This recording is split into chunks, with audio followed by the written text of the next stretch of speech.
Alam nila yun. Actually, what's your step, guys? Today I'm with Work Group 1 in the community of Macabud. Macabud is located on the outskirts of Manila and is situated on the edge of a rubbish dump. And the people here earn their living from scavenging through the rubbish dump and finding what they can salvage and resell. And the actual community of Macabud has about 40,000 people, so we just visit a really small part of it. Today, Macabud is focused on teaching and feeding the kids. So today we started off leaving at about 8 o'clock, and because of the bad traffic we didn't arrive here until about 10.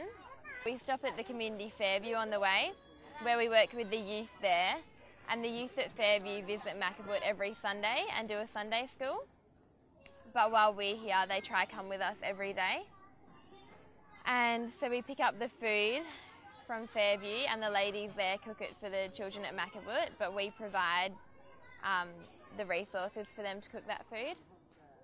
After we pick up the food, we travel to Macabud, and once we get here, we have to carry all the pots and plates and 3 bottles of 20 litres of water down a really steep, muddy hill. And at the beginning of the week, the hill starts with steps in it, but because of the weather in Manila, it gets really, really rainy, and the steps are usually gone by the end of the week. So that's a really physically challenging part of the journey at Macabud. After we carry it all down the hill, we have to walk back up another hill. And once you get past that, a church appears at the top of this hill. It's a very quaint little church, but it's a really amazing setting, and from the church you can see just all this greenery and probably one of the greatest views you'll ever see in your life. It's just a hidden little gem of Macabud. So once we get here, we start the morning with a few songs with all of the kids, which generally, like, the number of kids varies from 50 to 200, it just depends what day it is. After we do some songs, we split off into our groups. The age groups we have are 3 to 6 year olds, 7 to 9, 10 to 12, 12 plus, and the mothers we're also teaching this year. We teach for about an hour and a half or 2 hours, and then we do a feeding program. There's usually rice and then some type of meat dish or fish to go with the rice. And all the kids at Macabud get given this, and also the parents that are at the church as well. Once we feed everybody, we eat ourselves, and then the dishes have to be done. This year we're doing it with a water pump that has been built in Macabud. And the process is basically we have to pump water from the pump, rinse the plates, wash them with soap, and then rinse them again.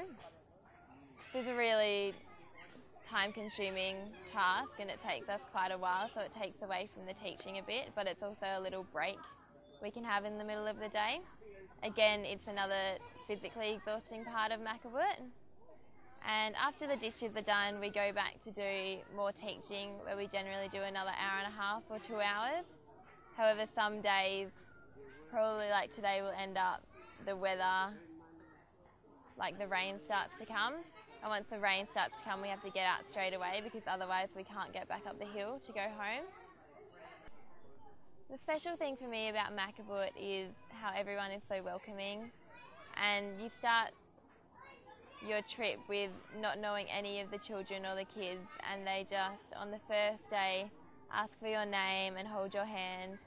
And they even these kids who are quite, you know, they're not as physically strong as we are. When we're trying to go up and down the hill, they're always asking to help us and holding our hand, which I find that really, really special, because they're just giving everything that they have to help us, when really it should be the other way around. This little light of mine, I'm gonna let it shine. This little light of mine, I'm gonna let it shine. This little light of mine, I'm gonna let it shine, let it shine.